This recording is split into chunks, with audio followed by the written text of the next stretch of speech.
people advocating cannabis education here at paceradio.net.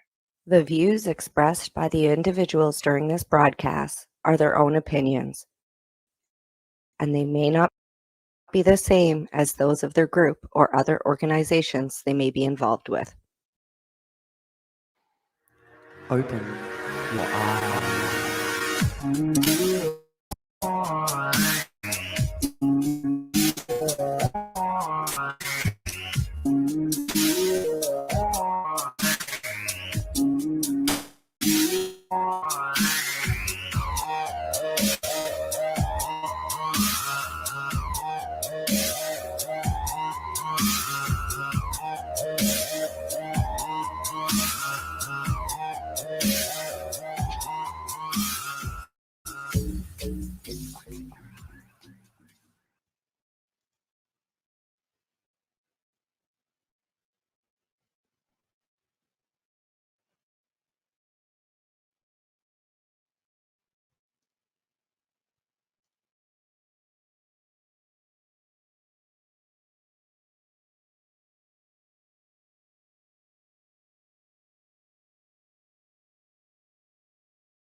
Sure.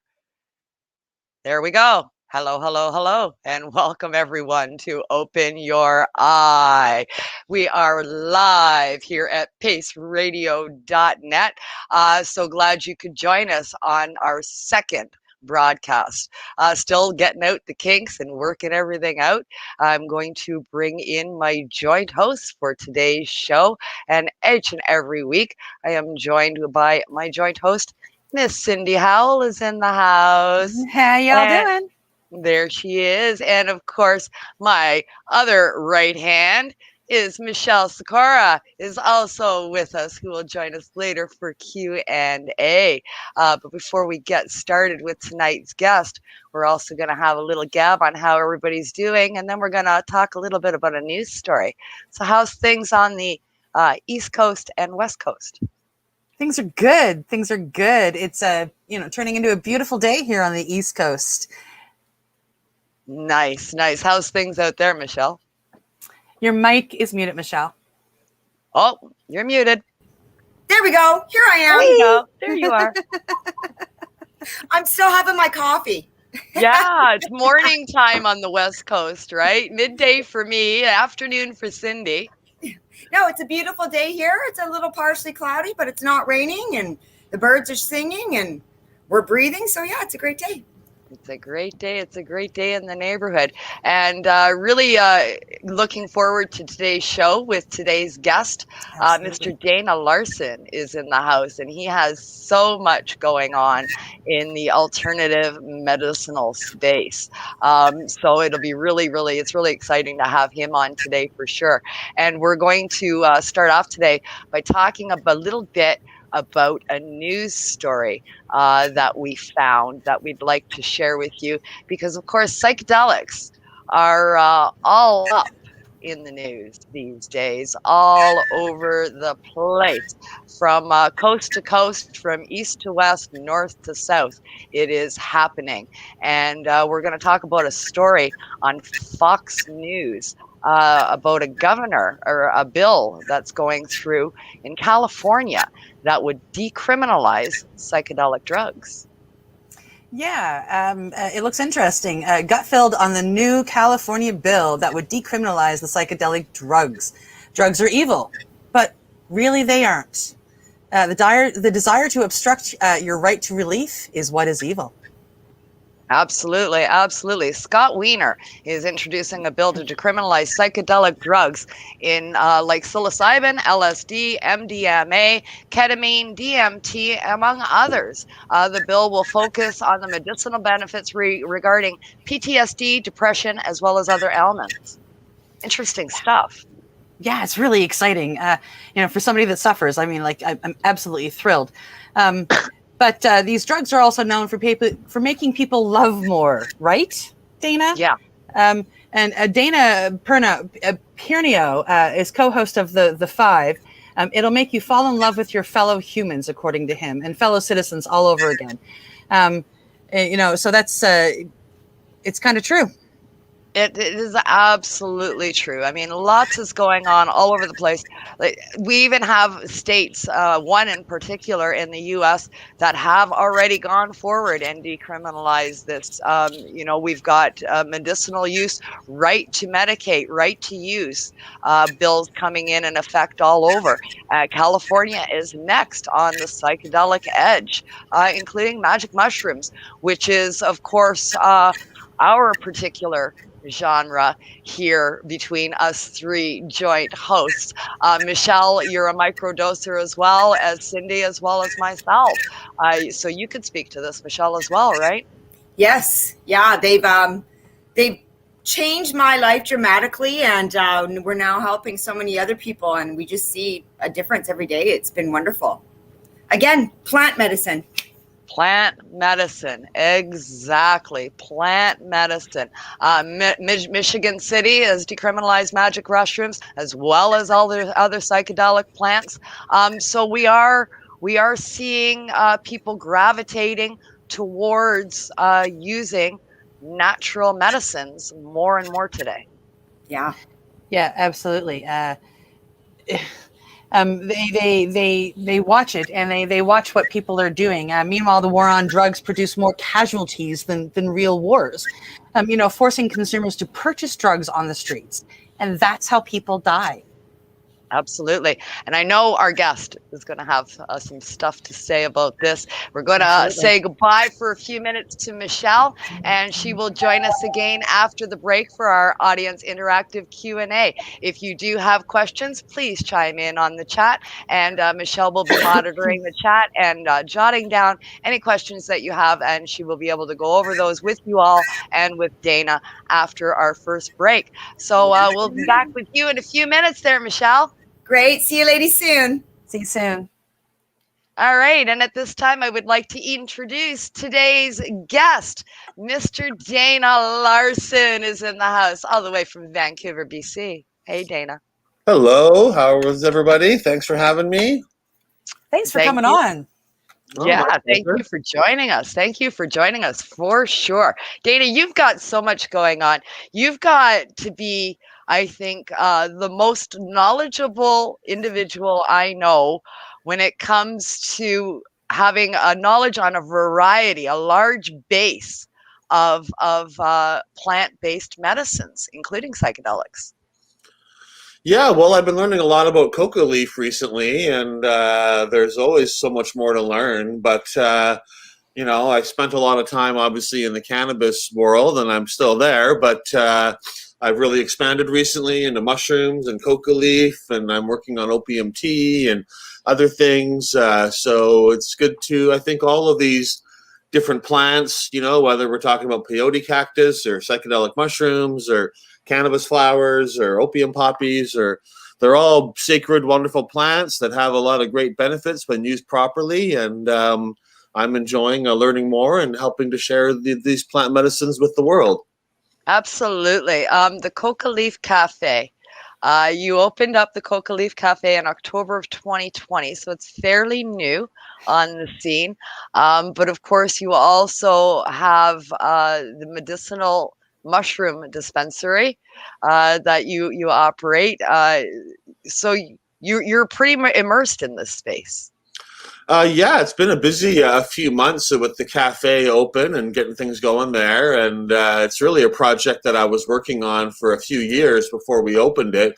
And we're the only place in the Northern Hemisphere that I'm aware of where you can walk in and order a cup of coca tea or buy some coca tea to take home. And we also sell a lot of kratom over the counter as well. And that's a herb people are still learning about, many people, but it's the leaf from a tree from Southeast Asia, and the leaf has sort of opiate-like properties, and it really helps people who are wanting to reduce or eliminate their use of street opiates, and you make a tea out of it, and it can be very beneficial. And making this available, I'm learning how much some people really need this and how beneficial it is to their lives. So I'm really trying to open up the plant space, and we do microdoses in there as well. We'll put a microdose in your coffee if you want, or sell them to you over the counter too, and trying to kind of bring in the microdose dispensary and the Coca Cafe and these other herbs together into one space.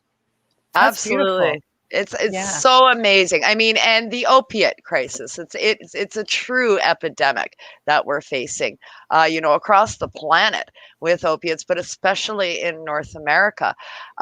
So plant-based medicines, people are really gravitating in that direction these days, as an alternative and as a way to get off these harsh pharmaceuticals. Yeah, I mean, I believe in a safe supply of heroin or whatever people need, right? Not, not for everybody, especially with opiates. Sometimes just raw opium and that isn't enough. But for a lot of people, it would be. And we don't really offer these milder alternatives. Even when we talk about safe supply, they focus on heroin or the really strongest things, and so that should be available if that's what you need. But when we're offering that, we should also also be offering people opium tea or smokable opium, alternatives like kratom or alternatives like cannabis as well. A really strong edible can be good for people sometimes as a alternative or a substitute. And so I'm really focused on making these things available. And kratom especially has got a lot of benefits, and it's got some issues around it, but it's really remarkably safe, all things considered. It's really good for pain relief. It's good for opiate withdrawal. Also good for things like exercising or working out. Some people take it right beforehand. It gives them more energy. You can mix it with coca or with coffee to make drinks and that as well. So it's really interesting. And I'm learning a lot this last year as well as I move into beyond cannabis into all these other plant medicines. For sure. I mean, Yeah. me, myself, I gravitate towards the mushrooms. The mushroom psilocybin really seems to work for me. But the possibilities are almost limitless with the amounts of other plants that are out there that have medicinal properties, and they've been demonized. They've been demonized much the same as cannabis was demonized. People hear coca leaf, and right away they think, oh, cocaine, it's got to be bad. It's bad because it's cocaine. That's what cocaine is made from, therefore it's bad. But that's the same stigma cannabis faces. Well, and cocaine has got a lot of scary connotations to people, but there's a parallel world where coffee got banned and coca tea didn't, and we're all drinking our coca tea, talking about those caffeine addicts and how problematic caffeine is. And, you can buy powdered caffeine in big jars quite easily. And some people do snort caffeine. There's people that are into that. It's not most people don't bother, but there's definitely, you go on Reddit, people are talking about it. There's a culture around that. But it's very rare because if you like caffeine, you just drink a lot of coffee or you have Monster energy drinks and things like that. And I think that coca is the same way, that if we had a legal system where you could buy coca drinks and have coca tea available, then most people who want that experience would drink coca tea or chew coca leaves or coca gum and things like that. And there'd be a minority of people that liked snorting it or taking it in a more pure way. But it wouldn't be such a big deal, and if somebody had a problem with that, they'd have much easier access to reduce their use or to get back to just drinking it or taking it that way. So I chew coca leaf and drink coca tea. I used to drink a lot of coffee, and that started disagreeing with my stomach. And one of the many reasons I like coca tea, and it's a different kind of experience, but it's really nice. Coca. It increases your oxygen flow in your body, so it stimulates your mind, but it also kind of has a soothing, relaxing effect on your muscles, and it's quite a nice experience to use coca leaf. It's not really a big deal any more than drinking a coffee is a big deal, and it's nice to make it available to people and have that alternative. And we got a lot of regular customers now who are really enjoying it. Now, Cindy has a question. I know. Yeah, I get a couple of questions actually. I listened to an interview last night with you, and I found it very, very interesting. And a couple of things that popped into my head are one of the questions is the coca leaf that you're making the tea and the chew out of. Is it the same that we would take that same coca leaf and we would extract to make cocaine, or are they different variants, different strains? It's the same leaf, and I mean coca does have a few different varieties of coca that are kind of similar but have slightly different appearances of that. You can't really tell the difference by chewing them. But I will say that when they're making cocaine, they grow it in a different way because and the varieties they prefer to make cocaine are different than the ones that they chew. And so when you're chewing it, you're growing it for flavor, for sweetness. And although it'll have cocaine and a bunch of other alkaloids too, just like cannabis is a lot more than THC. Right. And for a lot of people, pure THC is not really what they're looking for, and having all the cannabinoids makes a different effect. Same with coca. So when you just take one chemical out, cocaine, and you leave all the other alkaloids, you get a different effect than when you have them all together working synergistically. But when they're growing just to make cocaine out of it, they don't really care what they spray on it. They don't care if it tastes good or not. They don't dry it and cure it with a lot of love, because they know it's just going to be extracted and made into something else. So the way they grow it and the way they treat it, when they're growing to chew it, they want something that tastes good. People like sweeter varieties, just like with cannabis. The smell and the those kind of things. The terpenes are very important to users, and if you give people a selection, they don't always pick the one with the most THC. They usually pick the one that smells the best and tastes the best. The one that hits their nose. And people there who say, well, we've been using coca leaf for thousands of years before recorded history, and then Europeans come, try to monopolize it, start making cocaine out of it, and then start punishing us for their cocaine use and their cocaine habits, and start spraying it over our toxins over our fields and go to war with us. And really, American tobacco kills a lot more people in Colombia than Colombian cocaine ever harms Americans. And so think about it, it'd be like Colombia sending warplanes over the tobacco fields in the U.S. to stop the health issues and spraying things on them and going to war and cutting down their plants. It would seem ridiculous, but that's exactly what's going on. So, So the difference in strains, there are subtle differences in the quantities of different components that are in these plants, much similar to pot. So would it be fair to say difference between Charlotte's Web and black tuna, where black tuna is 28%? There's not as many like the coca leaf isn't quite as complex a terpene profile as cannabis does, right? So cannabis comes in a wide array of different smells and different appearances. Coca has different strains, but they're not as differentiated from each other. So to a casual observer, they look very similar. It's kind of hard to tell them apart. They grow a bit differently in their appearance. The leaves are a little different in how they look, but they're pretty similar, right? So there's not as many cannabis has hundreds of different varieties that people grow and breed and make new strains. You don't get that with coca. You've got a few different kinds that are grown in different regions and in different ways. Some are used for one thing, some are used for something else, but there's not as much variation in coca and coca leaf as there is with cannabis. Very cool. Very cool. Yeah. Another question that popped into my mind when I was listening to your interview, and I really wanted to ask you today. I have, in my past, I have chosen to use cocaine to suppress, memories and emotions and whatnot, along with alcohol. Would a cocoa tea, kind of bring out that addiction again? Would it bring like a craving out for the actual concentrate versus just the tea? The tea, I don't think so. And I mean, it depends on the person. And, definitely some people maybe who have had issues with cocaine, like maybe coca tea might trigger something. But often there's also some research showing the other way, that people who are using cocaine and want to reduce their use or having issues around it, that chewing coca leaf and drinking coca tea can be an alternative, that they prefer that, and they're able to get what they want out of that in a much safer and more regulated kind of way and in an even kind of way. When you get a buzz when you chew coca leaf or when you drink the tea, but it's not the same as the rush you get from taking pure cocaine, right? Mm-hmm.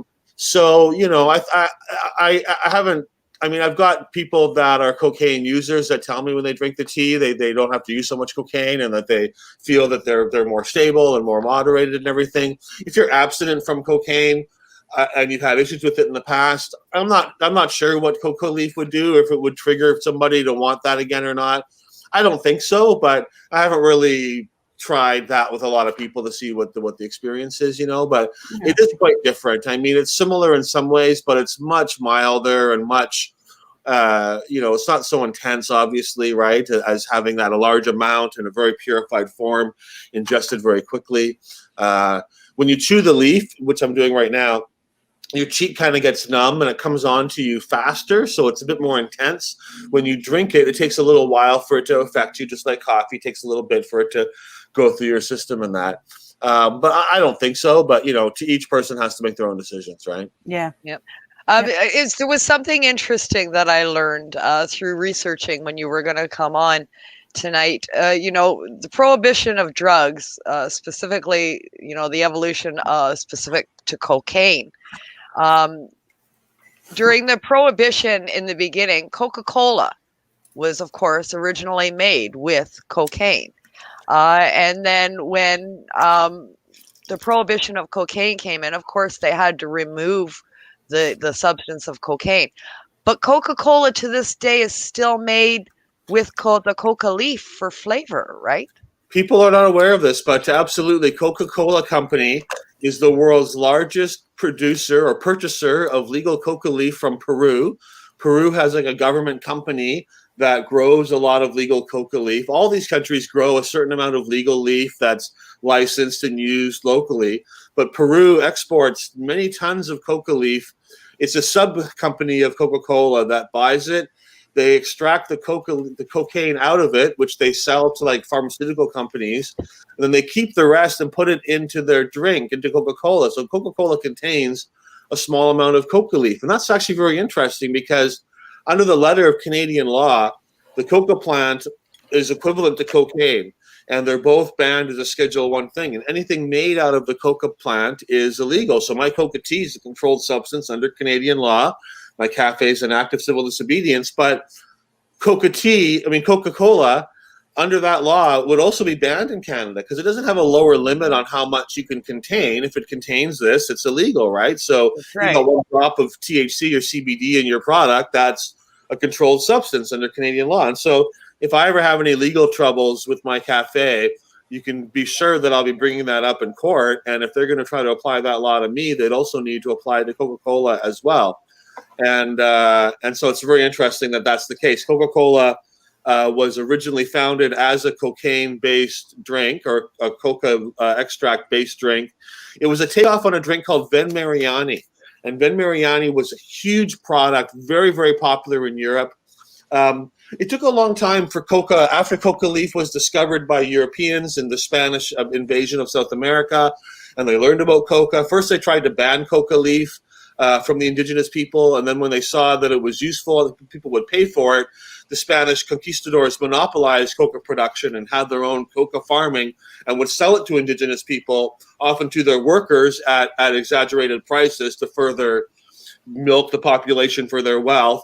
But it never became popular in Europe because the leaves wouldn't make the ocean voyage. So by the time they brought leaves back to Europe, their potency would be gone and people didn't see any value. So it wasn't until cocaine was extracted in the 1800s and they learned what cocaine was that suddenly this became popular. And Ven Mariani was an alcohol, like a wine infused with cocaine, or like a coca extract would have had a lot of cocaine in it. And that became very, very popular. And Ven Mariani was huge. And a lot of very top celebrities and politicians and kings and royalties and presidents would drink this stuff. So all these other variations came out there. And Coca-Cola was originally called Pemberton's French wine. And it was a coca-based drink developed by a guy in Atlanta, Georgia. And when Prohibition came, like you said, he had to take the alcohol out. And he changed the name and made it Coca-Cola. And that was the alcohol-free drink during alcohol prohibition. And then when drug prohibition came in, they removed the cocaine, or still used coca leaf, but removed the cocaine, replaced it with more sugar and caffeine and that, and it became the drink we know now. But Coca-Cola was very much a coca-based drink and a takeoff on Ven Mariani. Wow. That's wild. That's wild. I mean, the evolution, the steps and the processes that this has gone through. I think it's exciting to think that you have this information, and it's like, well, if Coca-Cola can do it, why can't I? Yeah, I've really learned a lot, reading and studying coca over the last while. And I spent many trips down to Peru and down to Bolivia and Colombia and meeting activists and coca growers and the people fighting for coca liberation there. The word coca, we talk about cannabis being the tree of life. And I mean, I think it is, or at least one of them. But the word coca means tree, and it means like the tree, like the great tree, or like the archetypical tree. And so, to those cultures and to those people, coca is their tree of life, right? The leaf that provides so much benefit, that has nutritional benefit, that helps them work better, that has a lot of spiritual connotations to it, and that is intricately tied in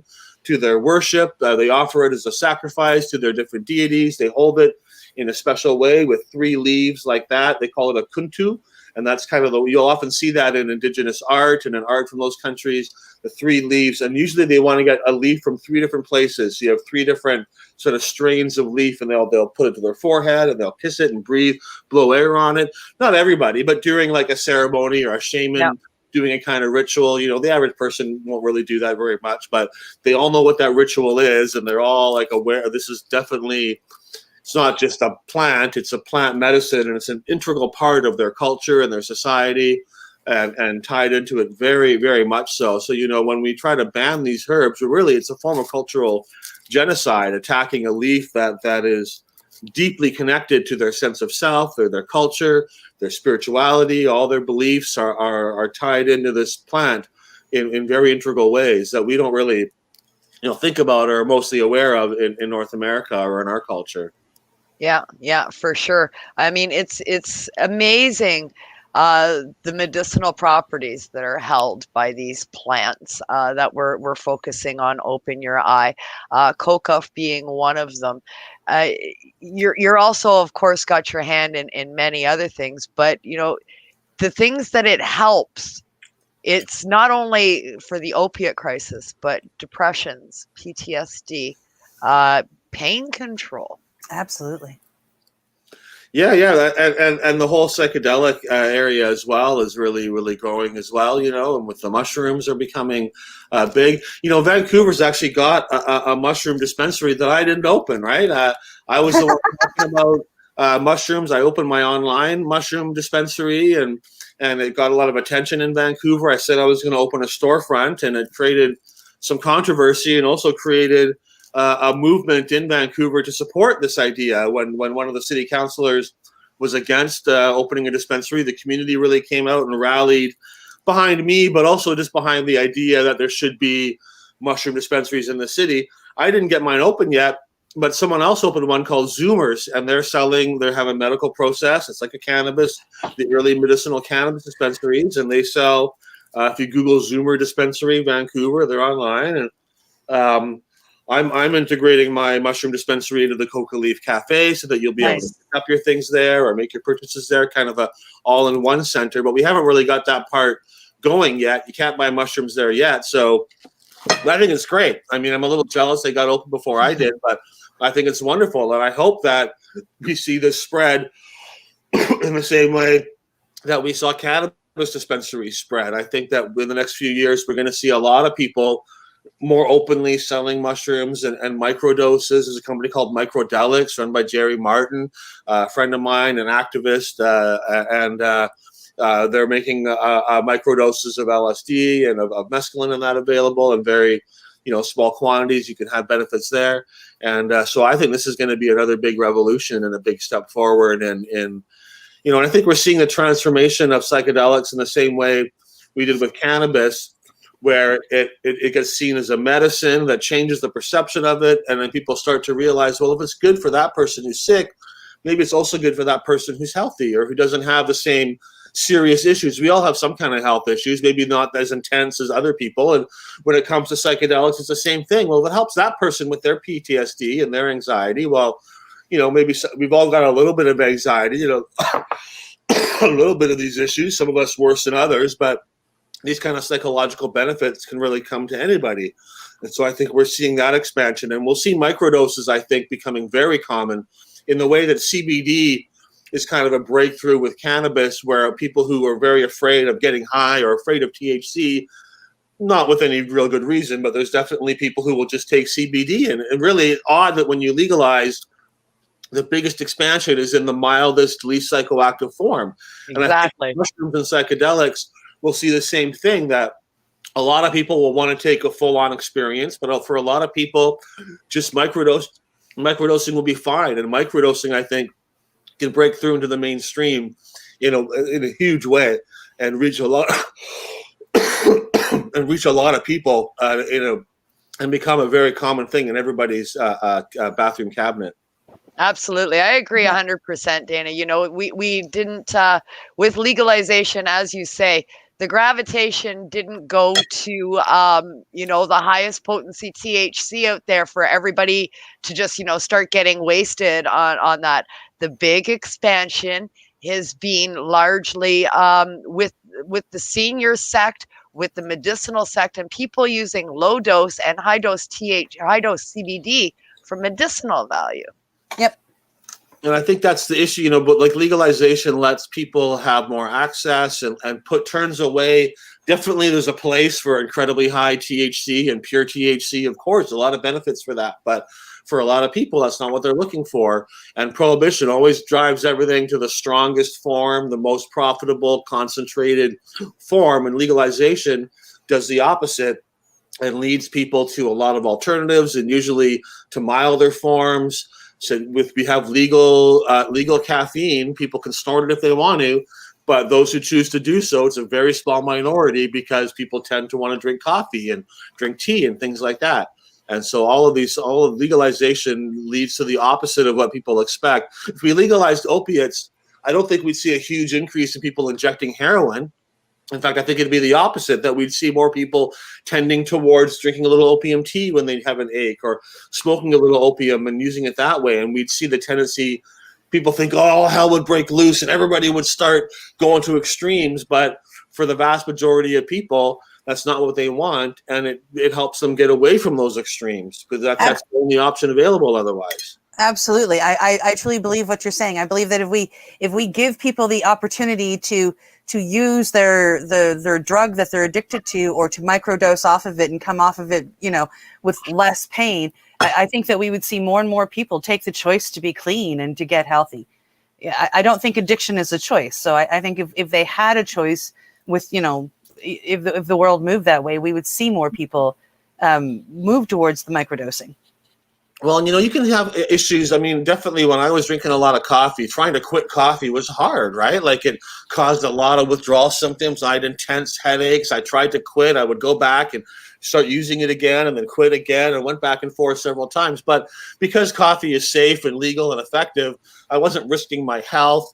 I wasn't stigmatized. No one really cared that I was using or not. It wasn't, and so that all those things around it. If you're using a substance where the only way to get it is on the street, where there's a lot of stigma around using it, where you don't really have milder forms available, it just makes it all more difficult, more complicated, and more harmful in the end. So that's why I'm trying to get these safer versions and teach people that, even though we might not see it when you see it on the street, or when you see it in a purified form, at its root, all of these things are ultimately plant medicines. It's hard to see it when you're looking at fentanyl or when you're looking at crack or something, but really that's what it is kind of a changed, an altered version of what's really at root a very beneficial, sacred substance that's been really transformed and twisted by prohibition into something else.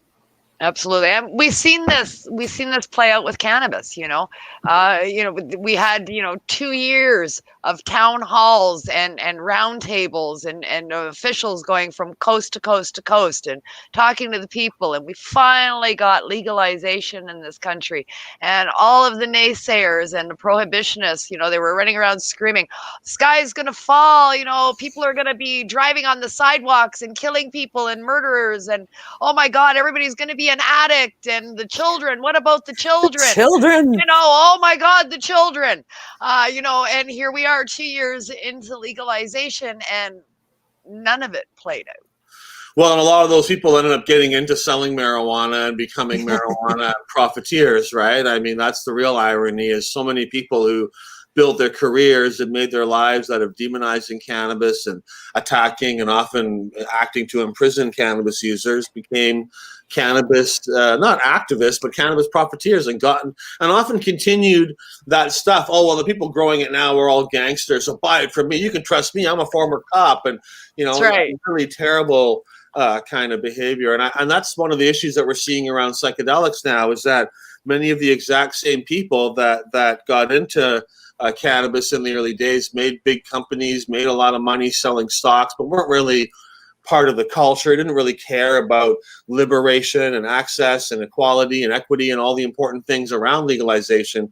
We're seeing those same people getting in the psychedelic world. And I mean, maybe that's part of maybe we need that to get to legalization. There has to be an opportunity for a bunch of people to make a bunch of money for legalization to happen. I don't know, but it's kind of a sad state of affairs. For us, it's about freedom and about people being liberated from prison, about people having the choice of what they put in their bodies and all this kind of stuff. But for a lot of people, it's just an opportunity to replace one kind of prohibition and monopolization with another one, and one where they can cash in, but still kind of keep everybody else from growing and using and really having a truly free market and free access. So it's frustrating to see that happening with psychedelics, but there's still a lot of good things happening in this liberalization and legalization process. Absolutely. Absolutely. Well, we are at break time, ladies and gentlemen. It's time to pay some bills. And hear from a few of our sponsors here at the network. I'm going to pop our guests and joint hosts over into the lobby. You're going to look at a little picture of me instead of me for a moment while I set up our commercial break. And of course, you are listening and watching OYE, Open Your Eye, here on the Pace Radio Network on our brand new platform here on StreamYard, coming at you live today on paceradio.net. Hopefully this works.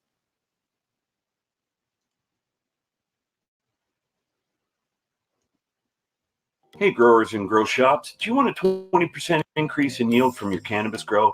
Then you need Calexa nutrients for bigger, better buds. Grow Micro Bloom is a 3-part premium-based nutrient trio specifically formulated to give you bigger, better buds. Win your own sample kit by heading to CalexaNutrients.com and contact us with your name, email, and catchphrase. We will pick one random name on the Pace Radio Facebook page. So remember, check out Calexa Essential Nutrients for bigger, better buds at CalexaNutrients.com.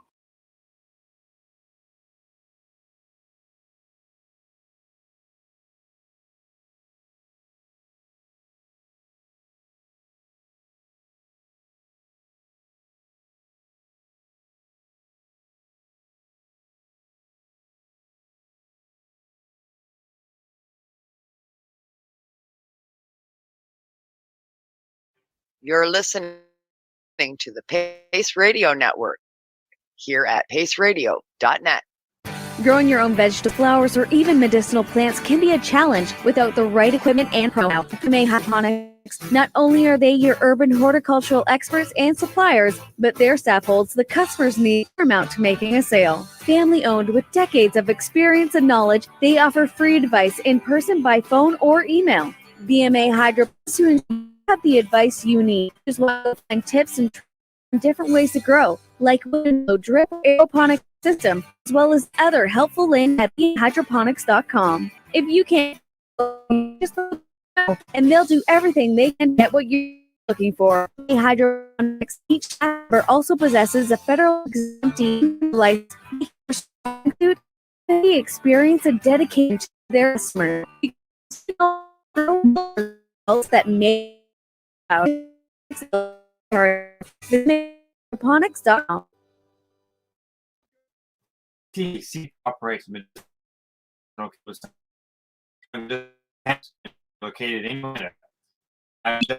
Give them, they can be reached at 1-613-979-888 and grow on with CTCP. Pace Radio. People advocate cannabis education work. A doctor's job is to relieve your pains. When it comes to the biggest pain is trimming. Let Dr. Buck Cannabis Trimming Solutions take the pain away. Whether you're a home grower or patient, we have the 4 plan. Garden size doesn't matter. Dr. Buck Cannabis Trimming Solutions comes to you with years of experience and professional discreet service. It's simple. We trim your weed and we do a damn good job. Visit drbuckcts.com to book your trimming.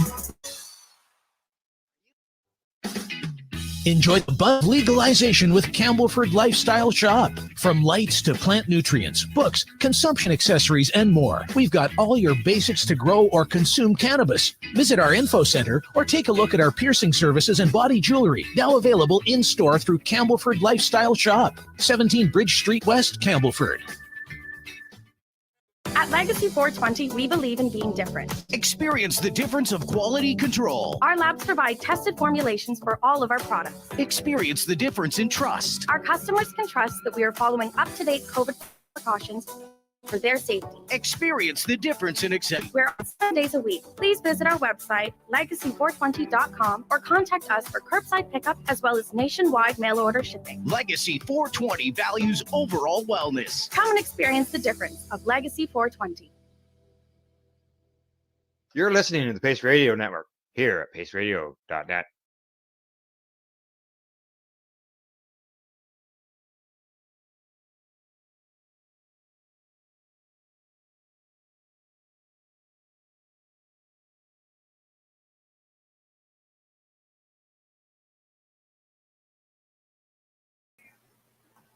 Hi. You're frozen. And you're mute. There you are. I see you moving. But you're still muted. We're back, and you Hi. caught me in the middle of a dab. You caught me on mute in the middle of a dab. There's my joint host, Miss Cindy Howell. And there is our wonderful guest, Mr. Dana Larsen. It's a learning curve, guys. It's a learning curve. Second show, I'm still working out my bugs here and getting my routine down. Absolutely. So before we went on the break, we talked a lot about the Coca Leaf Cafe. I want to dive in a little bit more on the mushroom side. Now, I know that you do have the online dispensary. Can you tell us more about what you've got going on there? Is there a variety of strains, microdosing, macrodosing? What's happening? I'm just about to expand that, actually. When we started off over about a year and a half ago, and I just was doing microdosing just with one strain, Golden Teacher, offering capsules in a few different strengths, and just kind of testing the waters and seeing how it would go. I require everybody to have some kind of medical documentation, very, very similar to how we did the cannabis dispensary in the beginning, where some people will have a doctor's recommendation, but most people will have a confirmation of diagnosis with the prescription bottle or a letter from their doctor or some kind of thing showing they've got an ailment for which microdoses can help. And we've got quite a few members now and a lot of great stories from people about how microdosing has really impacted their life. I just decided to start with the one strain and the one variety because the vast majority of my clients are not people with a lot of mushroom experience. They really just want to be guided on what to take. They don't necessarily want a lot of options. And so just having the Golden Teacher, it's a really good strain. We've standardized the dose and got a few different kinds of capsules, but they're all basically the same. But I think I'm going to expand things and open it up. But I've been working on this a little bit recently to adjust it because I want to start making macro doses available as well. And I think that we're going to start making the microdoses available to anybody who could show they're an adult. They're very safe to microdose. We're all stressed out these days because of COVID and many other things. And so I think we're going to change it up so that any adult can access the microdoses, but you'll need medical documentation to access the macro doses and the chocolates, the full-on mushrooms, and make it a little more available in that way. But for me, it's been a remarkable journey, having so many members being able to share their experiences and learning together. It's a wonderful source of data from people about how they're using it and the kind of benefits they receive. And not every single person gets great benefits, but the vast majority of people who are accessing these mushrooms are really reporting life-changing benefits just from taking 100 to 150 milligrams of powdered mushroom 2 or 3 times a week, once every couple of days. A lot of my clients are on antidepressants and would like to reduce or eliminate their use of that. And the way it seems like antidepressants seem to reduce all of your emotions, and so you don't feel the pain and the heartache and the depression so much, but you... Oh, we lost Dana. Yeah. You froze. He froze. He should be back. He should be back. We'll give him a minute. Oh, there he is. There he is. There, we're back. Froze. Well, You're okay, back. okay, I froze up. Okay, but the effects of microdosing is more to enhance your emotions and doesn't take away necessarily like your negatives or your pain, but it increases the positives and lets you to feel a full spectrum. So it allows you to better sort of integrate experiences and integrate these things back into yourself rather than trying to always being focused on something or always thinking about that one traumatic experience or being triggered a lot. It lets you kind of become a more whole person and take that and make that part of yourself and take that pain or that triggering or those experiences and integrate them. And so it's been wonderful to see people benefiting like that and reporting about how, something would happen during the day that normally would ruin their whole day or their whole week, and they'd be constantly thinking, or they'd get triggered and angry and react. But instead they're just like, hey, que sera, sera. I can just let that go, move past that, not let it become the whole focus of my day or all of my thoughts. So that's really nice. And, I think the macro experiences can be really good too for breakthroughs and for epiphanies and for kind of understanding yourself. But I would like to see more research and do more access myself to combine these things, because you get the one big trip. And that can be great, but some people think, oh, I just do one big psychedelic trip and then all my problems are cured. I won't be an addict anymore, and I'll figure all my family problems. It does not work like that. It gives you insight and opportunity, but it's not just a one pill and then you're better kind of a thing. And I feel like the microdosing can give you that long-term benefit where it allows you to remember the kind of insights you had on your bigger dosages, but in a much less overwhelming kind of way. And so you have your big trip and and you get some insights and you remember some important truths and you get some perspective, and then microdosing can bring those feelings back, but you don't have to you can still function and do your life and do your thing. And I really would like to offer people that combination and create a safe space where folks can come and take their bigger dosages and then go off and then do microdosing for a couple of months and then come back and do another big trip and kind of have that combination. And I feel that would be very effective. There's not a lot of research combining microdosing and macrodosing together like that. So I can't really say it's been like scientifically done, but it makes so much sense to me in my personal experience and how these things work and in guiding people through these microdose experiences that microdosing and macrodosing together, I think, is going to be really remarkable as a form of therapy. And so sending people so they can access it themselves and do their own macrodoses is good. Mushrooms are very, very safe, but I would say if you have depression or psychological issues you're working through, there are some risks around mushrooms, mainly sort of doing them yourself and kind of maybe having a negative spiral that can come out of that. If you're feeling depressed and unhappy, I'm going to take some mushrooms to feel better. That's not a good way to do it, especially by yourself. That can sometimes lead you to feeling you need some guidance, and you kind of get your head too much. And just having somebody there to touch you, or just to say, hey, just say the right words, or just to kind of redirect you a little bit, can make a big difference. But absolutely, they're not going to talk. You can't you don't die from taking mushrooms. It's not going to cause any health issues like that. But and psychologically, for the vast majority of people, they have a really positive experience. But I think especially if you're using it to try to overcome something, it's important to use it in the right way and to have a little guidance behind what you're doing. And therapeutically, they have better benefits and more positive experiences if you're given a little instruction on how to do it properly, and that the setting is the right kind. Absolutely, 100%. Cindy and I can both speak to personal experience with mushrooms. We've both been microdosing, and I've been macrodosing intermittently with microdosing for just over a year now. And I can tell you personally, I have noticed a marked difference in my attitude, my demeanor, my personal well-being, my inner strength, all of that, my inner calm, my inner peace has returned. And I was on the roller coaster trip with the pharmaceuticals, and the doctors prescribing hand over fist and take this one, take that one, take the other one, for everything from antidepressants to nerve pills and everything in between. And all they do is push down everything that is causing you to be in that state. They push it down, they mask it, they bury it. You're not dealing with any of it. So it's never going to go away because you're pushing it down, you're burying it, you're putting a big ass boulder on top of it and saying that doesn't exist right now. And you're a vegetable because of that numbing effect. It numbs absolutely everything in your life at that point. And mushrooms is the complete opposite. It's the flip side. It takes you and you look at it. You look at what's bothering you. And you feel it intensely.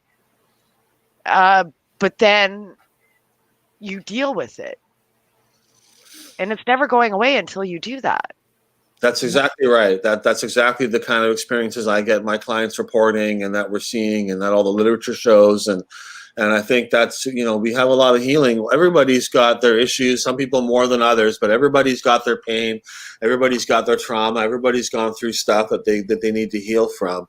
And done properly, psychedelics, not just mushrooms, I mean, peyote, ayahuasca, LSD, MDMA, in different ways. And I think that hopefully as we liberate this stuff, we can understand better what those differences are and how to use them in different ways. Like an ayahuasca trip is quite different from a mushroom trip, but also it's kind of similar in some ways too, and I think that having legalization and more access, we understand these better and which ones to use in the right context, or how to really maximize the benefits and minimize the risks involved. But the psychedelic entheogenic experience, I think, is key to a lot of psychological healing and a lot of benefits, and we're really just scratching the surface in some ways. Absolutely. Yeah, I'm really excited. I myself, I've been microdosing for a couple of years now, and I've had a few macrodoses in there.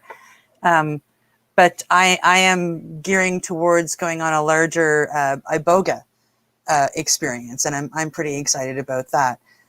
But you're talking about the macrodoses and the microdoses and what they do. It sparks a question in my mind that I've been wondering for a while. What would you tell somebody when they ask you, why are some microdoses emotional for me? Like, I've got some microdoses that, I take a 0.2 and, I'm crying all day.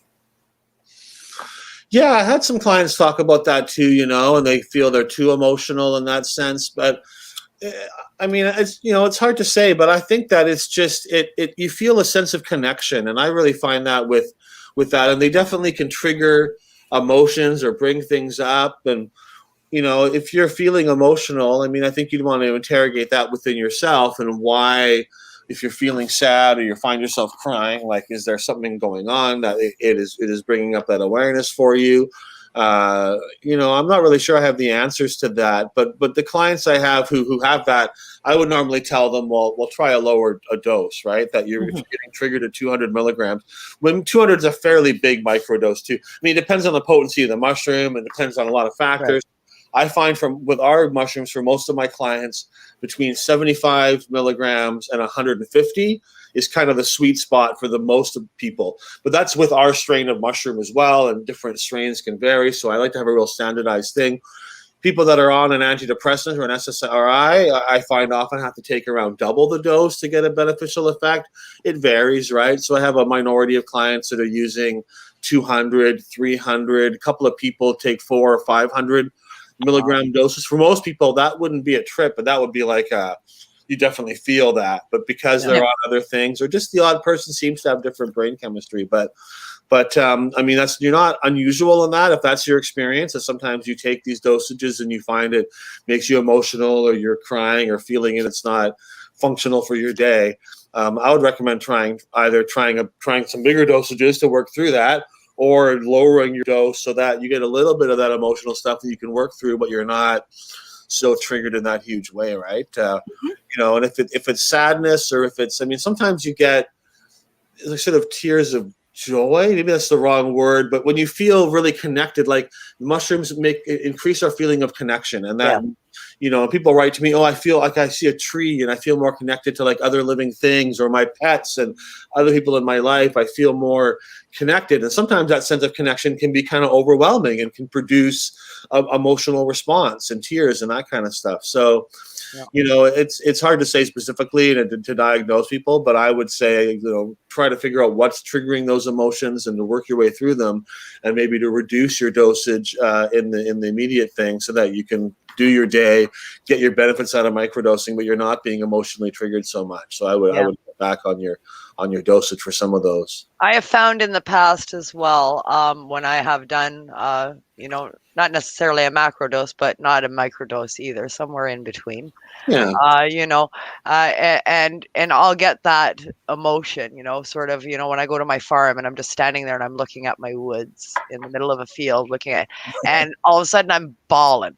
I'm just bawling my bloody eyes out, and with a big ass smile on my face. And the tears are just flowing, and I'll look back at it and it's like, you know what?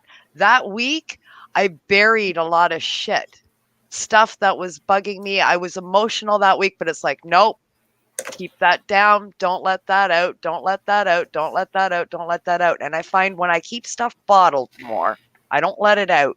When I have that experience, it's all that shit that I kept in. It's like, there it is. And I just got to cry, laugh, and yell and scream all at the same time right now. And then it's gone. I do find, for people that have reported it to me, they usually find that over time those effects go away, and that they are more emotional in the beginning, maybe as things are being released. You've got sort of a dam, and maybe some things are coming out, and that they find as they adjust their dose and as they continue to microdose, that they are more, the emotions are more integrated, and they're less likely to start crying at inappropriate times, or to kind of have that intensity. You kind of get used to it, and I think you release some of that energy as well. Yeah, my microdosing, that doesn't happen. I'm good with my microdosing. I'm level all day. I'm not even high, but I feel good. Yeah, I just feel good. Yeah, a microdose is sort of supposed to be like just at threshold or sub-threshold. So you just feel, that you're aware of. You just feel a little tingle or a little bit. And that, often you shouldn't really be fully conscious. You just have a really good day. There's actually a book about microdosing that we sell called A Really Good Day. And it's about a woman who is very square and then has some issues and starts microdosing, and it's kind of her personal story. And people ask me, what's it like? What am I going to feel like? I'm not sure I feel anything. And I said, it's going to be like a really good day. You should kind of feel like you're positive, and your problems aren't really so surmountable, and things just roll off your back a little more. And that's like, you're probably at a good dose level when you're feeling like that. Yeah. Just for our audience out there that are listening, get your questions in. If you have a question for Dana, we're going to get to our Q&A with Dana, and Michelle Sikora will be coming back into the group and joining us for that segment, and doing our audience interaction. So if you haven't asked your question in the comments yet, please do so. Michelle is busily jotting all of your comments down and checking out our audience participation feed there. So if you do have any questions about anything that we've discussed, or anything outside of what we've discussed for Dana today, please get them in the comments, and Michelle will get on that. I could go on with you for another hour before we even got to that point, but we are limited. Oh, too bad. This is such an enticing conversation, but we are a brand new show, and we're not done yet, but we're going to say this in advance. We're going to have you back, Dana. Because, we're going to have to, yeah, we got lots to talk about with you, my friend. So for sure, get your questions into Dana. But yeah, microdosing, it's definitely, it's changed my life. I can attest to that, and that's the reason I did this show. Nice. Well, that's wonderful. Yeah. I thought cannabis changed my life. Now I'm doing this, and it's like, bang, another light came on. Yeah. All of these plant medicines. I mean, it's amazing that you know how simple these things really are. The plants that just grow in the ground. You don't need to do a lot to them to enjoy these wonderful positive experiences. We started selling mushroom kits at our cafe, and I've never grown mushrooms before, and I've done a few batches now, and they're extremely easy to grow. You can get quite a big stack of mushrooms with relatively little effort, and it's a lot of fun growing them as well. And I saw the picture. It was like 28 grams or some bloody thing. From one of our kits, you can get about 2 ounces or more out of the kit. And we've got a few different strains. We've got the Golden Teacher. We also do an African one, and then also Penis Envy. I've never said the word penis in my workplace so much in my life. But it's a wonderful strain. I see why they call it that, because the Golden Teachers have one look to them, but the Penis Envy ones are these very thick, big stalks and these big heads on them, and they've got a very phallic kind of look to them as they grow just before they come up. But yeah, it's just amazing that these things that are so easy to grow, that really should be free or very, very cheap, and are so beneficial. It's really, nature provides so much, and as humans do so much effort to cut ourselves or to cut others off from these kind of things, or to become intermediaries. Oh, you want that natural plant? Well, you get it from me, and I'm going to charge you a lot of money. And if anyone else tries to grow it themselves, we're going to shut that down, right? And that I don't want to see that happening to mushrooms, as it's happened in some ways to cannabis. These things should be quite cheap and affordable, really. Absolutely. And produce your own. Growing your own mushrooms is very easy. Making your own microdoses, all you need is a scale, and you can measure out your own dosages quite easily, right? And so, ultimately, that for me, that's what it's about. When I start my businesses, I want to make a profit and I want to do things, but in a way, I really want to set an example for others, for these to be everywhere, and ultimately to liberate these things and drive prices down and make them more accessible and more easy to grow yourself, and all of those things. And mushrooms are like way easier to grow than cannabis is, way faster and way, way simpler, really, in so many ways. Yeah, absolutely. Absolutely. I've seen some pictures of some of the crops that are coming off of people growing from there was one, it was like 28 grams, and it was one mushroom or something. And it was, we had that one huge one that came off. Yeah, it was awesome. I think, they dry down about 90%. So if you have a 50-gram mushroom, you'll get about 5 dried grams out of it. But no, we're actually going to have a mushroom cam going in our cafe because we have live kits, so we get them going, and we've got them now every 2 weeks. We put a new one up, so we'll have them in different phases of their display. And I'm going to get in the next couple of weeks, we're going to have a mushroom cam in there on our website, so you can see the mushrooms.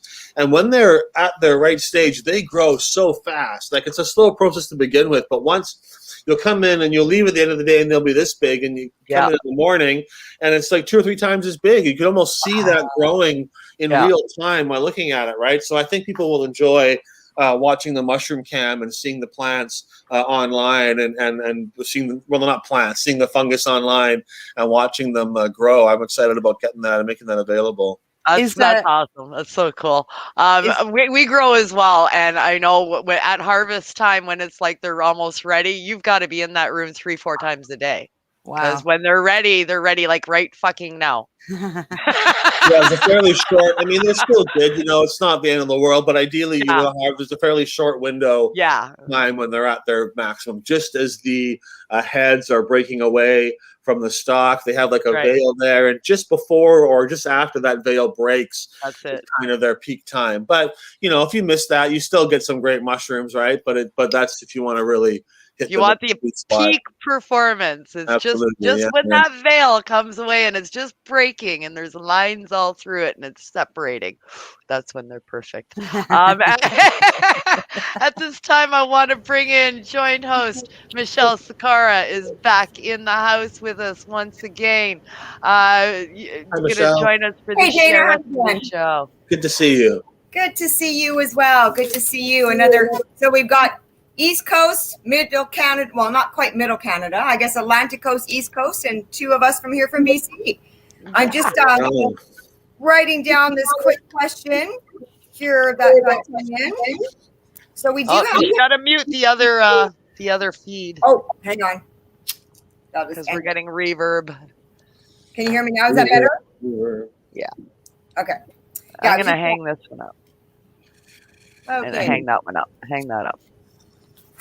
So we did get a few questions in from some of our audience members that are watching today. I think I'll start with this one because it came from our Pace Radio network from I saw it, yeah. You've got somebody else sitting in the studio and they were wondering what you were chewing on, Dana. Well, those are coca leaves, and we actually, I know I can see my teeth are a little green. Maybe that's not the best for being on video, but the coca leaves, we make a pre-mix coca chew pack. I think I've got one right here. So it's a little baggy, and it's basically got a mix of chopped coca leaves, baking soda, which you need something alkaline when you chew the leaves to sort of activate them, and a little bit of mint for flavor. In South America, when they chew the leaves, they'll use different things in different regions, but they call it like a complement. And usually it's something a bit sweet and something alkaline. So like quinoa ash or calcium carbonate, like crushed seashells with a bit of something with stevia or something sweet in there. So you have a little baggie like this, and this is one chew. We sell these at our cafe, and they'll be available for mail order soon. And you just kind of put it in your cheek. I just kind of... All of it, eh? You do the whole bag in one. It's all blended together. Now, it's a little bit dry when you put it in, so now I'm going to sound a little funny, but after a few moments, your spit kind of moistens it up and everything. Normally, I would sort of just do one at a time, so I got two in here now, so it's a bit more. You provide a little...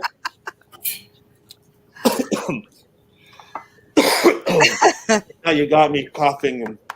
But, shit, look what we did. We have these little stir sticks that we provide, and so it's a sterilized little stick. It's very soft, a nice mouthfeel. And you can use this to like kind of adjust it in your mouth and get it in the right spot, around a little bit.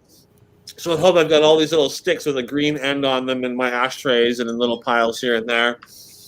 And after you're sucking on it for a little while, you don't really chew it. You more just kind of suck it. You get a numbness in your cheek, and you feel like the coca in your body, and it gets your mind going a little more, relaxes your muscles. You kind of have a nice kind of tingly feeling in your body. It's quite pleasant. It's kind of mild, but you definitely feel it. And that's how you chew coca leaf. Trying to get the whole leaf up here, I would love it, but it's very difficult to get whole coca leaf, out of Peru and into Canada. So this chopped stuff is kind of halfway between the powder we use for coca tea and a whole leaf that you would chew with, but the chopped has a nice consistency, and it chews really well and provides a good effect. So it's not available online right now. It's only available in our store, but we'll have them online soon too, little coca chew packs, and nice little alternative to coffee. And it does make your teeth a bit green and your lips a bit green, but you know what? We're all normally wearing masks these days, so that's right. No one's going to be knowing what you're chewing on or what your lips look like. And but they don't know if it's gum or coca. So how long do the effects of that last for, like in that one dosage? About half an hour or so. You'll feel the effect afterwards. But the coca chew itself, it'll produce a numbness. And after about 20 minutes, half an hour, you're kind of done. You can spit it out. You can just drink some water and swallow it if you want. If I chew like 3 or 4 in the evening when I'm home working or whatever, in the morning my cheek will still be kind of tingly, so I'll still feel a bit of that numbness and tingliness the next day. So that lasts a little longer. So it has a life shelf then, somewhere like it's got an onset and then like a peak. Yeah, absolutely. Yeah, you feel it coming on, and you definitely it comes on faster when you chew it than when you drink the tea, right? The tea has a longer lasting effect, but it just makes sense. Obviously, it's got to go through your digestive. Well, it's when you chew it, it's going right into your bloodstream from your cheek, right? And the indigenous in South America, it's mostly indigenous people that chew the leaf, and mostly other people that drink the tea. So you'll see both, but most people that are drinking the tea, and it's usually the indigenous communities and that chew it more. And some will do both, obviously, right? But so similar to like cannabis, I mean, and all other medications, method of administration. Obviously, chewing on it, it's going to be more like a sublingual medicine and get into your system a lot faster than having to, ingest it and go through your bloodstream via your liver. Similar. Yeah, absolutely. And they'll chew it while they're working or while they're doing stuff, and so they don't, drinking a tea is a little trickier or whatever, right? But chewing it, you can just have your pouch. Everybody will have their little pouch with them, and then they'll just chew throughout the day, depending on their job and where they are and what their deal is. But yeah, you have your bit with you. If for some communities, we visited some Indigenous people in Colombia, and they have a tradition where everybody's got this special bag that they carry with embroidered with different kind of designs with their coca leaves in them. In that culture, only men are allowed to chew the leaves, and only when they're over a certain age, when they're married, right? So younger men and women do not chew coca leaves in that one group. Other groups have different rules. A lot of women do chew coca. It just depends on the different area, right? But they have a tradition where whenever two men meet each other, they'll pull out some coca leaves and swap coca leaves. And so you see them in their market all say, "Hey, Bill, how you doing?" And they're all sort of constantly trading each other leaves back and forth. And it's just part of their tradition. There are different varieties of leaves, but they're mostly the similar ones. But just like we like to trade, we meet each other. Oh, what do you got? I got some new cannabis. So here's a strain I've got. They're as they're greeting, they're all just trading cannabis or coca leaves back and forth with each other. It's kind of neat to see. Exactly what I pictured, trading buds. Bud swap. I was saying how integrated it is into their culture. That's just part of how they say hello. Those groups is by trading coca leaves back and forth. Nice. Nice. So we had another Ginger Chase has asked, is there a safe and effective way to microdose? Yeah, I mean, microdosing, like anything, start low and work your way up, So what my clients, I always tell them, I said, you're probably going to find benefits in the 75 to 150 range, but for your first dose, just take 50 milligrams and see how that goes. And you're probably not going to feel very much, but it gives you a chance to feel comfortable, and then do 75, see how that feels. Do 100. If you work up in small amounts, if you have experience with tripping on mushrooms, then microdosing is not really, you can feel more comfortable in pushing your dosage around because you know what to expect. But if you're nervous about being too high and are cautious, then just work up in small amounts. Don't be in a rush, and within a couple of weeks, you'll find the effect you're looking for. And if you just do it in small amounts, then if you take too much and, I feel a little bit too tingly today or a little bit too trippy, that's fine. You're not going to be overwhelmed and suddenly hallucinating, and you're just going to feel a little bit odd. And if you feel a bit odd that you don't like it, then just next time reduce your dose a little bit and you're in your sweet spot. So also microdosing is kind of inherently like anti-addictive because you can't take it every day. You lose the effect. You have to have breaks. So I tell my clients just twice a week.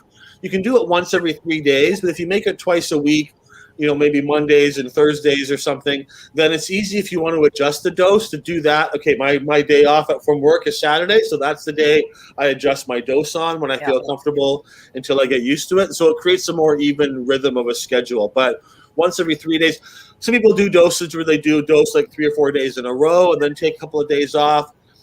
So if my clients want to do that, that's fine. I don't really encourage that. But if you take it every single day for more than a week, the effects are drastically diminished. And so it is kind of self-regulating like that. You need these breaks in there. And I also tell people after a couple of months, take a break for a week or two and see how you feel. Like after 3 or 4 months, stop using for a while and see, because ultimately, unlike antidepressants, which you often do for years and years, with microdosing, most people don't just keep microdosing twice a week for like years. They'll do it for a few months and maybe once a year or once in a while or seasonally in the fall when there's less sun and they get more stressed out. But usually after a while, the benefits are integrated into yourself and they produce a change that is more long lasting. And so the goal, it's not really to get off mushrooms, because if you benefit and you want to use them for years, go ahead. But the goal is to heal, not so much to make you dependent on something for your emotional stability. So they're very safe like that. Yeah, I know that from my own experience too. Yeah. Like we've been microdosing for about 3 years, and we'll go off and on every once in a while, and I can almost feel it in my body when it's time to start microdosing again. But about 2 months ago, I thought, I'm just going to do my regular microdose, and by then I was up to about 0.3 of a gram, and I did my regular microdose, and I don't think I needed it because I actually got really, I felt like high from it, and when you're microdosing for medical purposes, that's not necessarily what you're looking for, correct? You're not supposed to necessarily feel that high from the dosage. You're supposed to. I mean, there's no wrong way to do it. Yeah, definitely. You know, usually you're kind of seeking just barely sub-threshold or at threshold. But, you know, if you need more of an effect, nothing wrong with that. Taking a half gram or a third of a gram or something. But, yeah, that's a bigger dose. Most of my people around 100 milligrams is where they're at. Yeah. I know for sure, like when I'm on about 16, 18 months with microdosing now. And I'll take a break for a month where right now I'm on twice a week. I do every 3 days, sometimes every 4 days. So it averages out to twice a week. Excuse me. And I'll take a break for a month. And really, I've gotten busy. It's like, oh shit, I forgot to do it. Now I'm on the wrong day. I can't do it today. I got to wait till now. And then I forget again. And then I forget again. And it's like, holy shit, it's been a month. Well, you know what? I've been okay and I didn't need it. So I guess maybe that's why I forgot, because I wasn't looking for it, right? And then I'll say, well, maybe I'm good. But then in a week or two, I find I'm getting bitchy. I'm down. Oh, I don't want to get up today. Oh, I don't feel like it. It's like, go do your microdose.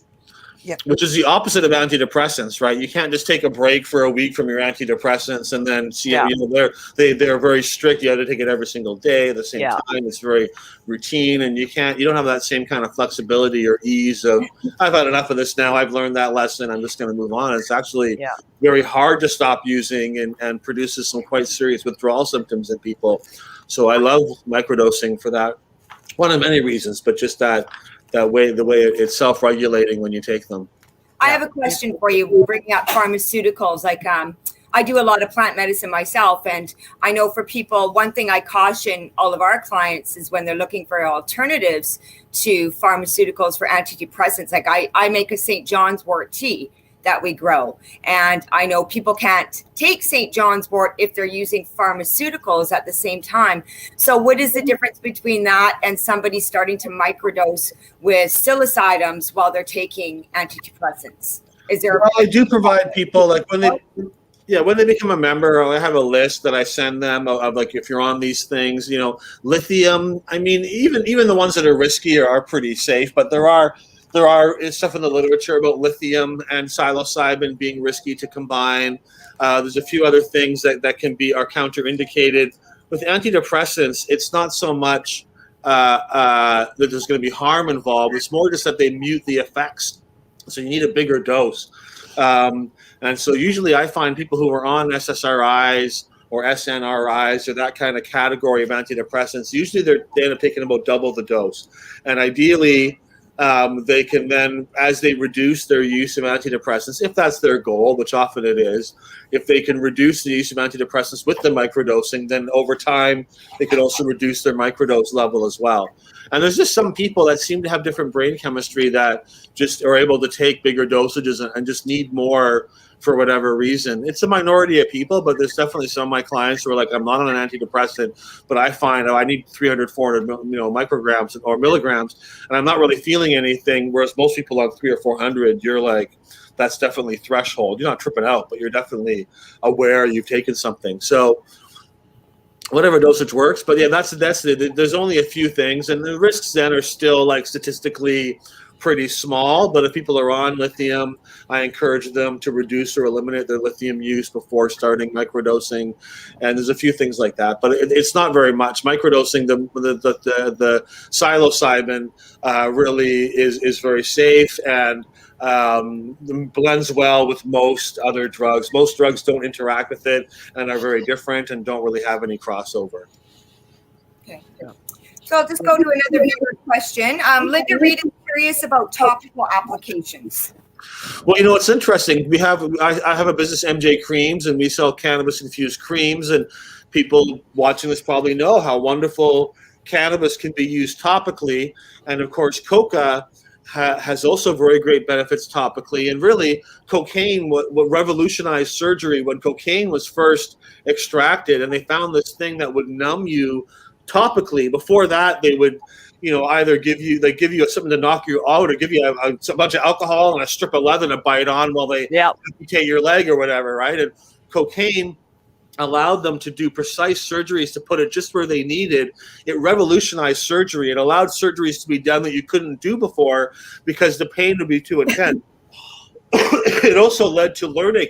They were like, oh, if we put a numbness here, some cocaine here, it'll numb that whole nerve. And so we can put it on a different spot and it'll numb that whole limb or that whole area for surgery. So cocaine actually revolutionized surgical applications.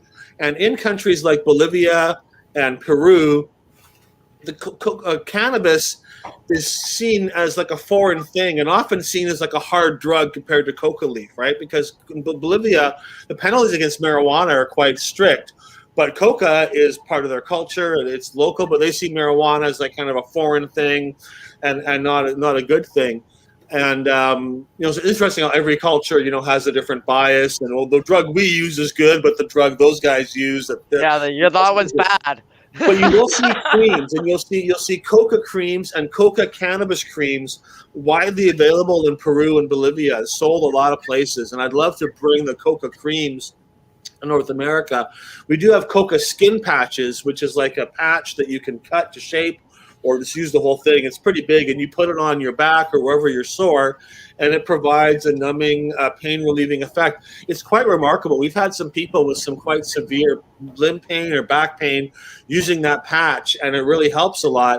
And I also tell them, we have this pain cream from MJ Creams, put some MJ Creams on there first, let that soak in a bit, then slap the coca patch on there, and can be really remarkable pain relief. And the cannabis creams are good, but they might last for a few hours, needing more reapplications. But the coca patch lasts like 12 hours or more. Like you put that on there in the morning and you're good for the whole day, often overnight to the next day. It's still having a good effect. So the topical use of coca extracts in coca, it's huge, and it's very popular in those countries. It's the only place you'll see cannabis like being sold openly in many of those areas is in the form of a cannabis coca cream. Sometimes they'll have coca cream, coca cannabis cream, and a few different kind of things like that. And often they have other herbs and medicines in there too for effect, right? But yeah, the topical application of coca is really wonderful. And when combined with cannabis together, it's an incredibly, dual effect. They each act in a very different way. And so you get some really powerful pain relief out of putting those two together. Well, it kind of goes to my next question. You kind of already answered it, just a different country. Is the coca leaf used in modern medicine holistically and within pharmaceutical medications in Colombia? Pharmaceutically, cocaine is the only real chemical that's been pharmaceutically explored. And just like with cannabis, where, it's far more than THC, and we learn that other cannabinoids have other effects and maybe don't necessarily aren't so stimulating or so intense in some ways, but have a lot of benefits, and how they all work together than anyone by themselves. But for a long time, it was all just about THC. And with coca, for a long time, it's all just been about the cocaine molecule, but there's a whole bunch of other alkaloids in there that are just starting to be researched and that have overlapping but different kind of medicinal effects. And the coca acts as a stabilizer and creates homeostasis for your digestive system. And we know homeostasis with cannabis. Now, cannabis is tied into our overall homeostasis system. There's a lot of benefits from drinking coca tea on your gastrointestinal issues, on digestion, and on your glucose levels and insulin levels. It helps to stabilize those things and bring them into balance. But you don't really see a lot of there's no coca extract pills or they do have tinctures available and drops and things like that, but those aren't pharmaceuticals. Those are made by local people, or more of a smaller kind of scale, kind of more similar to our dispensaries, I would say, than to a pharmaceutical model. On a kind of different note, the past president of Bolivia was a man named Evo Morales. He was the first indigenous person elected president in Bolivia, and he was head of the Coca Growers Union and a big advocate for the coca culture. And he tried to get coca factories and things going to make coca pasta and coca toothpaste and products like that, which are beneficial, but not part of their culture. And so the local people were like, we don't want coca pasta. We like to chew coca leaf and coca the way we do it, and they couldn't, other countries wouldn't take it for export. You couldn't get Canada or other places to accept coca toothpaste and coca pasta as an export. So it all kind of fell apart. So when I was there more recently, it's sad because you see these places that they built up to produce these products, and now they're just kind of standing empty. It didn't really work out. He was trying to sort of make these other products available. It would be great if there would be more acceptance of the coca leaf. And people there asked me, there was a vote a few years ago about coca, and Canada was against it and against Bolivia. Could you get Canada to be on support that? Because it would really help us here in our efforts to get coca normalized if Canada would back us up on these international treaties to change the wording and to allow coca leaf and recognize it as a cultural thing for these people. And so anyways, that's the answer to, I don't remember what the question was anymore now. But that's the answer to whatever that question was about coca and medicines. So the coca plant, let's be clear, the coca plant itself is not what is stigmatized. Well, it is, but it's all based on cocaine. And the extraction method. And if you know how cocaine is extracted, they use bleach and they soak it in bleach and gasoline for days and days. And exactly. So it's not necessarily the coca plant that should be demonized, because it's a plant given to us by God and Mother Nature, just like the cannabis plant. But these are all plants, right? Exactly. That's all plants, herbs, or fungi. These are all natural. If people want pure cocaine, they should be able to have that. But I also feel that in a world where coca was properly integrated, that cocaine would probably be as popular as pure caffeine is, which is that there's certainly a subset of people that want that, but it's widely used. And in South America, the vast, millions of people drink coca tea every day, millions chew coca leaf every day, and statistically, none of them are like, I've had enough coca tea, now I got to start snorting cocaine. It doesn't happen. Right? Any more than you move on from espresso to buying tubs of caffeine powder, right? So I think that, it's but if people want that, they should be able to have it. But I feel that it would be more drinks and chewing the leaf and gum and maybe things that are a little stronger than just a straight plant, but still a whole extract and still have all the alkaloids in there. And I think we'd see a lot more of that kind of stuff happening in that. But I don't want to demonize cocaine necessarily, but definitely coca leaf. And for a lot of people, pure THC can be too much, can be very unpleasant, and can have issues around it as well. And I'm not against pure THC or anything, but for the vast majority of people, they don't really want that. They want to use it in a different kind of way. And I think when you're looking at plant medicine, it comes a lot. There's more to this, whether it's just THC or cocaine or what have you, the drug that comes out of it. We're all cannabis people. We know about terpene profiles. And you had mentioned the terpene profile in the coca leaf. And that is a question that I've always had. We grow a strain called ACDC, and it's a CBD strain. And I know when Doug does his extraction with the coconut oil, the smell that lingers in the house really reminds me of that smell that I used to smell at parties when people were smoking cocaine in a cigarette, Cocoa Puffs. It's that terpene profile in that specific cannabis strain that's very similar to what the terpene is in the cocoa plant. So for the last few years, I've been trying to find that terpene profile, because I know there is that terpene in there, the same terpene in that. Which one is it? Exactly. Yeah. It smells like sweet buttered corn. I know the smell I know the exact smell you're referring to. I think we all do. Back in the day, it used to remind me of popsicles for some reason. I don't know, but that's just my sensories triggered them. You always knew when somebody sparked a Cocoa Puff, for sure. Right. Unmistakable. Yeah, and it gives me flashbacks every time Doug's doing the extraction with the ACDC, and that house, the whole house smells like that. Yeah. That's really interesting. I mean, the cannabis is amazing at the wide variety of terpenes and scents it can produce. It can mimic so many, or have the same scent as so many other different flavors. It's really remarkable. Yeah, it really is. We got a couple more questions. Mike Powell is in Ontario, And he's asking, do you offer consulting services for others wanting to open a psilocybin dispensary? Remembering that he is in Ontario and the laws may be different, but I think the laws regarding that were a federal issue. Yeah, they're federal. They're enforced very differently across the country and even in city to city in different areas, right? We saw that with cannabis dispensaries where some cities would give them permits or licenses and back them up. You know that, Michelle, and other areas will try to shut them down very aggressively. And a lot of them are kind of in the middle where they maybe don't mind them, but they don't necessarily want tons of them. And so I think it'll be similar with mushrooms. But, you know, I mean, I definitely can offer some guidance, but really, and for a long time, I was helping people open cannabis dispensaries, and I would usually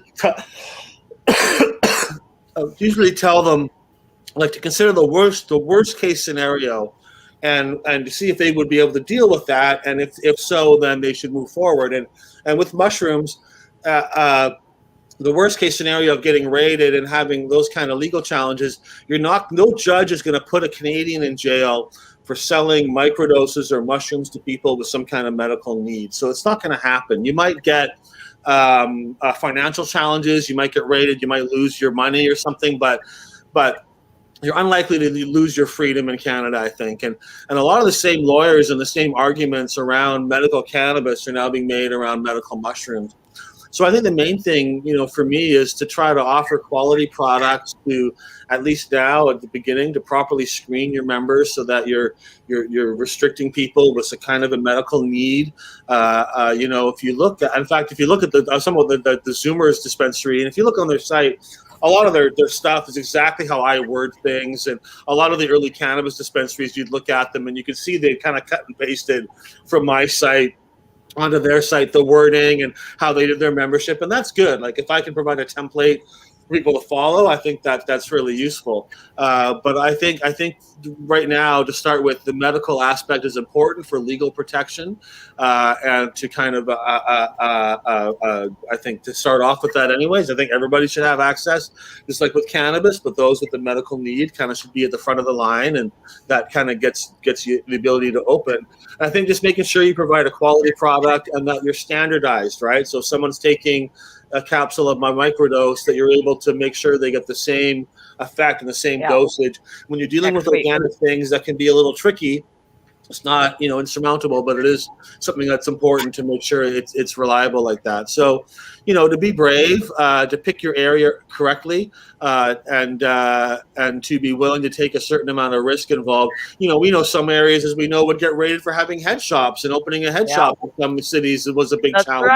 Maybe still is, right? So it really depends on your local area, and it doesn't mean you shouldn't do it, even if you're in an area where there's more risk, but you should be aware of the risks involved. And if you can deal with the worst case scenario, if you don't mind risking losing some money, then I think it's definitely worthwhile. And I think there's the ability to have like a profitable business that does good in the community, that helps people get access to these important medicines.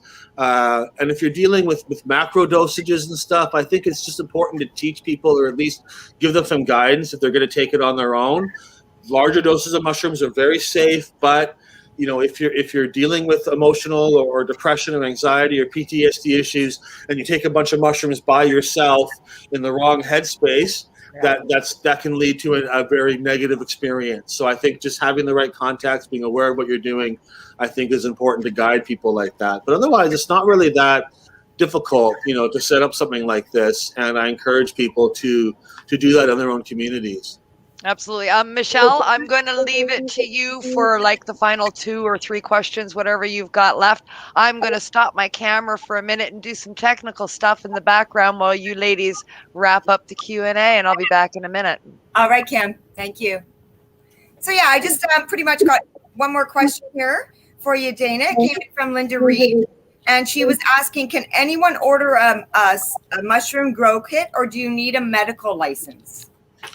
No, I'll sell the mushroom grow kits to anybody because I don't require any kind of medical thing for that. And I figure if you make the effort of growing it yourself, and we're only really selling you the spores and everything, so I feel pretty safe and comfortable making those available to everybody. I keep saying they're going to be online soon, and we're going to have them available by mail order soon. Our website's cocaleafcafe.com, but they're not there yet. But it's like $130. You can get at least 2 ounces out of it. It's a lot of fun to do as well. We're going to have more strains coming in soon, but I see a lot of potential in mushroom kits, and I should get my online store going before everybody else does, right? So well, I know, I've seen there's actually quite a few producers. You can go on Google, and there's so many people actually now selling mushroom kits now. I was quite shocked. Yeah, probably a lot of great ones out there. I will say that we found a really good one. I had a few different suppliers come in and offer us different kinds of kits, and the one that we've got I really like. I was able to get a really good harvest myself. It's really well designed. I tried a few other ones, and they were okay, but the yield wasn't so great. Some of them weren't properly sterilized, so they went moldy and didn't produce anything. And so I really like the kit that we have. When it comes to mushrooms, technically, now I could be wrong because magic mushrooms, they grow in the wild. You can go and pick them. So technically it's not illegal for them to grow. It's when you pick them.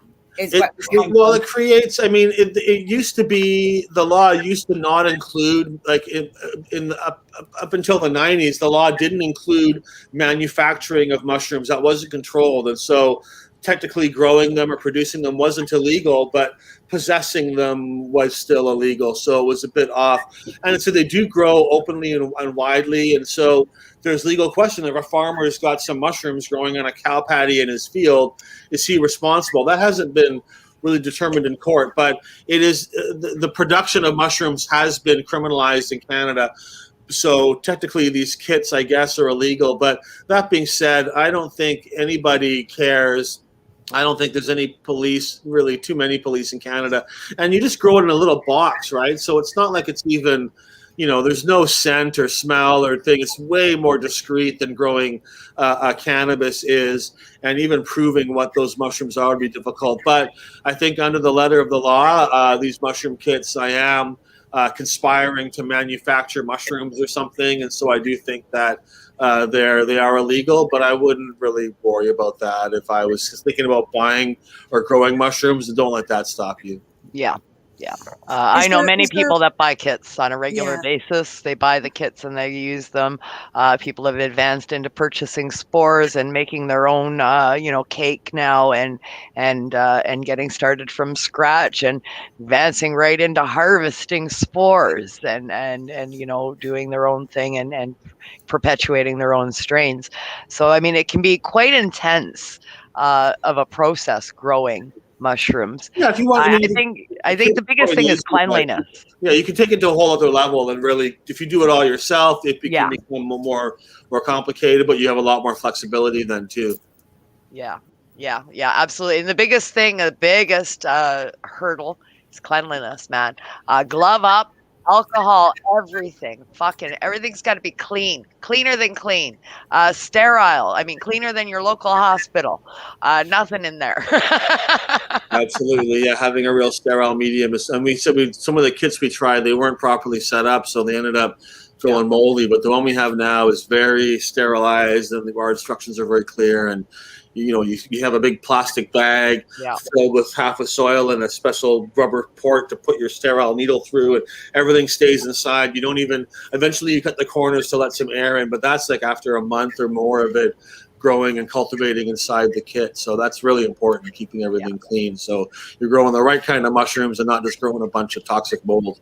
Yeah, that's right. Cleaner than clean. Absolutely. Did we get all our Q&A done? Yes, we did.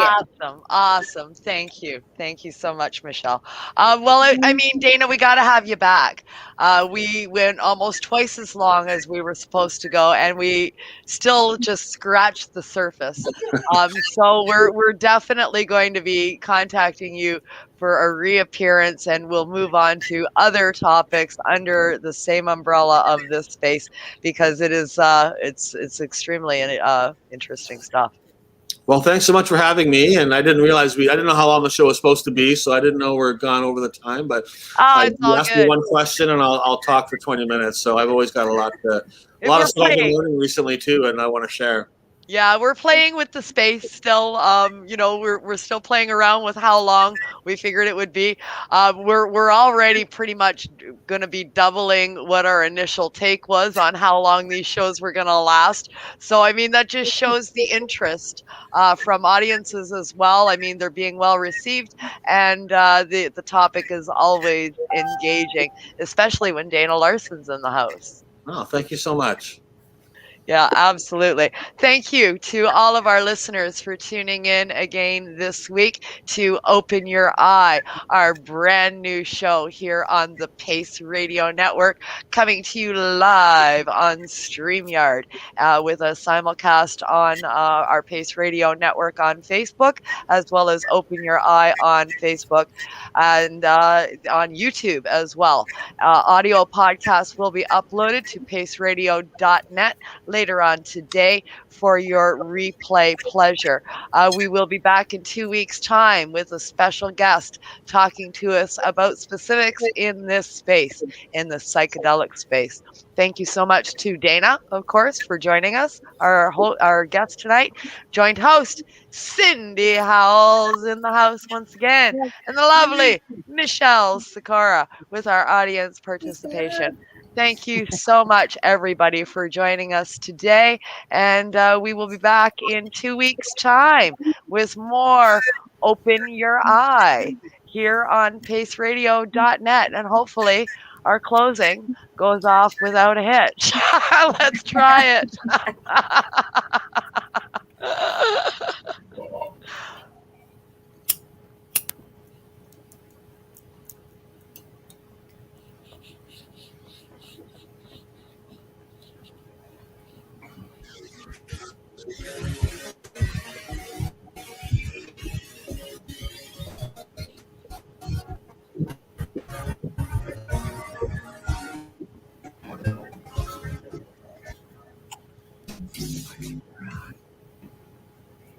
Opinions of the individuals during this broadcast are their own and may not be the opinions of their group or other organizations they may be involved with. You're listening to Pace Radio Network here at paceradio.net.